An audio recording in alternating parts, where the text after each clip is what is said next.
If you have a pair of earphones like these ones, or similar, and you found that in the summertime this black plastic becomes quite uncomfortable around your ears, we've got a fix for that.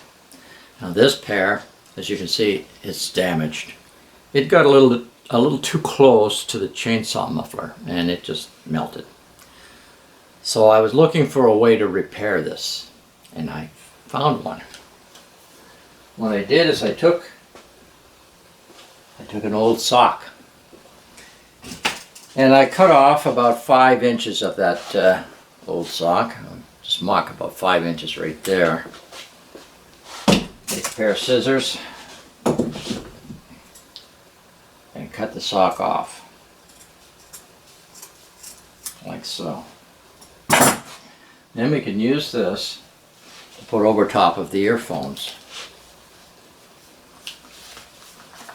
Come right over top, stretch it right over, like so, and then take the little bit that's left here and stuff it inside.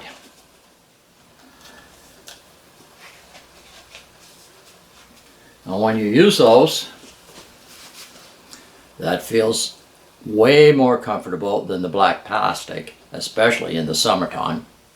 And you've also made a repair to any damage on the original surface.